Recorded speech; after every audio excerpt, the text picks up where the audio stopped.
Like if you've already had a bad day, then what you're about to go through might be too much. Feel free to go away and come back. I'll be here. Oh. Alright, thanks for coming with me on this trip. I'll understand if you have to take a break at any point.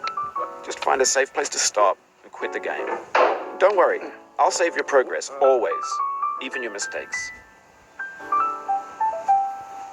This game is a homage to a free game that came out in 2002, titled Sexy Hiking. The author of that game was Jazuo, a mysterious Czech designer who was known at the time as the father of B games. And B games are rough assemblages of found objects. Designers slap them together very quickly and freely, and they're often too rough and unfriendly to gain much of a following. They're built more for the joy of building them than as polished products. In a certain way, Sexy Hiking is the perfect embodiment of a B game. It's built almost entirely out of found and recycled parts, and it's one of the most unusual and unfriendly games of its time. In it, your task is simply to drag yourself up a mountain with a hammer. And that act of climbing, in the digital world or in real life, has certain essential properties that give the game its flavor. No amount of forward progress is guaranteed.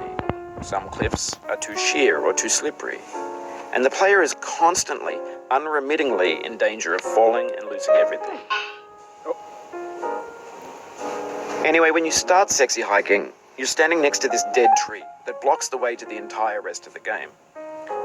It might take you an hour to get over that tree, and a lot of people never got past it.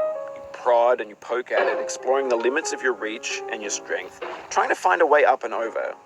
And there's a sense of truth in that lack of compromise. Most obstacles in video game worlds are fake. You can be completely confident in your ability to get through them once you have the correct method or the correct equipment or just by spending enough time. In that sense, every pixelated obstacle in Sexy Hiking is real.